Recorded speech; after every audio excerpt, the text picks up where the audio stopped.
Revelation Chapter 17. Then one of the 7 angels who had the 7 bowls came and spoke with me. "Come, I will show you the judgment of the notorious prostitute who is seated on many waters. The kings of the earth committed sexual immorality with her, and those who live on the earth became drunk on the wine of her sexual immorality." Then he carried me away in the spirit to a wilderness. I saw a woman sitting on a scarlet beast that was covered with blasphemous names and had 7 heads and 10 horns. The woman was dressed in purple and scarlet, adorned with gold, jewels, and pearls. She had a golden cup in her hand filled with everything detestable and with the impurities of her prostitution. On her forehead was written a name, a mystery: Babylon the Great, the mother of prostitutes and of the detestable things of the earth. Then I saw that the woman was drunk with the blood of the saints and with the blood of the witnesses to Jesus. When I saw her, I was greatly astonished. Then the angel said to me, "Why are you astonished? I will explain to you the mystery of the woman and of the beast, with the 7 heads and the 10 horns that carries her. The beast that you saw was and is not and is about to ascend from the bottomless pit and go to destruction. And the inhabitants of the earth, whose names have not been written in the book of life from the foundation of the world, will be amazed when they see the beast, because it was and is not and is to come. This calls for a mind that has wisdom. The 7 heads are 7 mountains on which the woman is seated. Also, they are 7 kings, of whom 5 have fallen. One is living, and the other has not yet come. And when he comes, he must remain only a little while. As for the beast that was and is not, it is an 8th, but it belongs to the 7th, and it goes to destruction. And the 10 horns that you saw are 10 kings who have not yet received a kingdom, but they are to receive authority as kings for 1 hour, together with the beast. These are united in yielding their power and authority to the beast. They will wage war on the Lamb, and the Lamb will conquer them, for he is Lord of lords and King of kings, and those with him are called and chosen and faithful.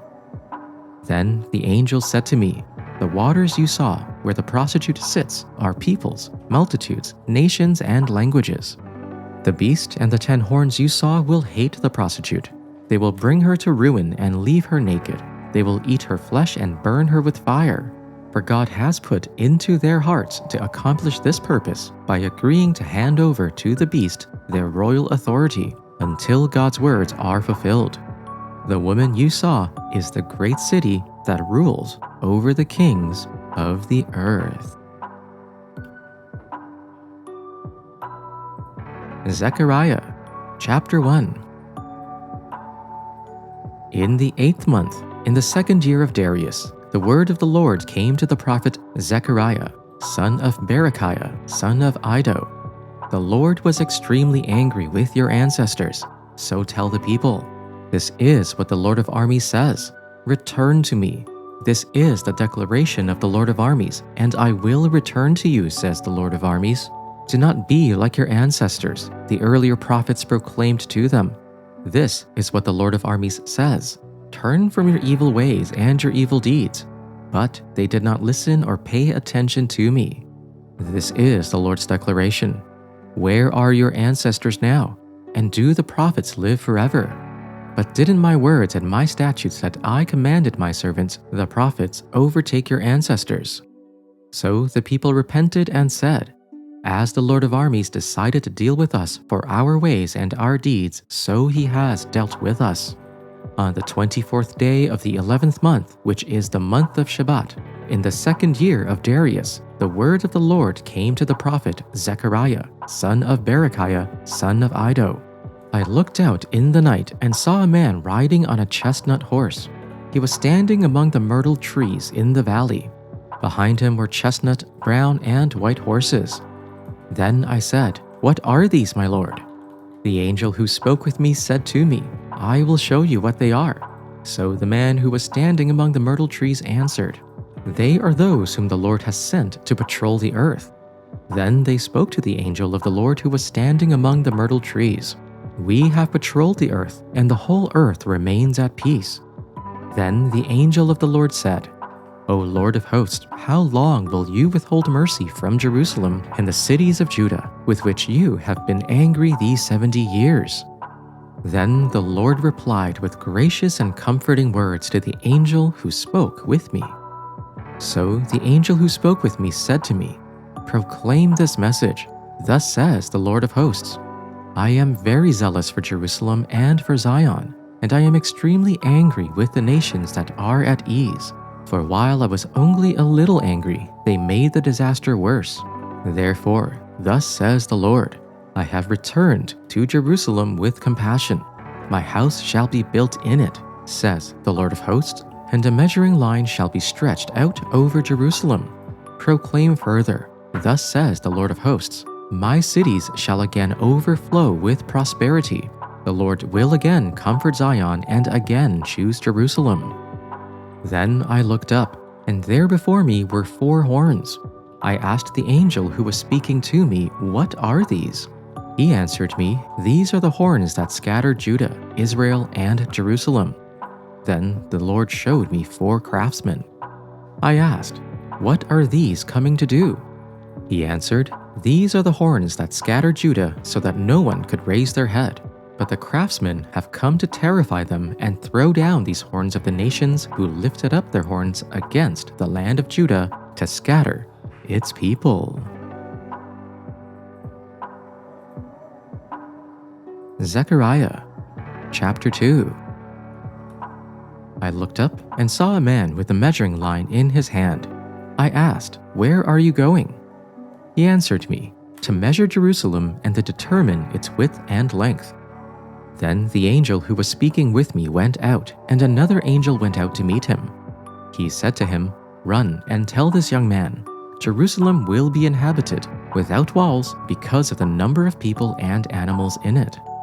The declaration of the Lord, "I myself will be a wall of fire around it, and I will be the glory within it." Up, up, flee from the land of the north, says the Lord, for I have spread you abroad like the 4 winds of heaven, says the Lord. Up, escape to Zion, you who live with daughter Babylon, for thus said the Lord of hosts after his glory sent me to the nations who plundered you. Truly, one who touches you touches the apple of my eye, for I am going to raise my hand against them, and they shall become plunder for their own slaves. Then you will know that the Lord of hosts has sent me. Sing and rejoice, O daughter Zion, for I will come and dwell in your midst, says the Lord. Many nations will be joined with the Lord in that day and will become my people.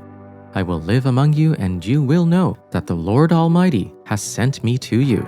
The Lord will inherit Judah as his portion in the Holy Land and will again choose Jerusalem. Be still before the Lord, all mankind, because he has roused himself from his holy dwelling. Zechariah Chapter 3.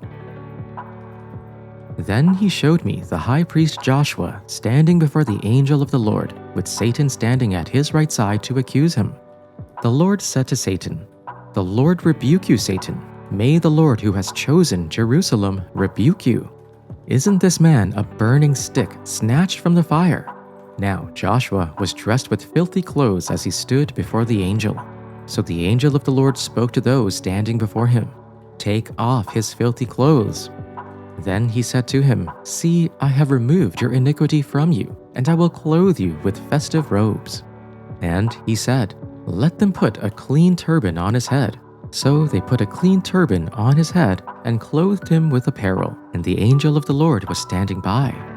Then the angel of the Lord warned Joshua, saying, "Thus says the Lord of hosts, if you will walk in my ways and keep my requirements, then you shall rule my house and have charge of my courts, and I will give you the right of access among those who are standing here. Now listen, Joshua, high priest, you and your colleagues who sit before you, for they are an omen of things to come. I am going to bring my servant the branch.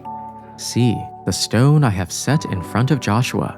There are 7 eyes on that one stone, and I will engrave an inscription on it, says the Lord Almighty, and I will remove the sin of this land in a single day.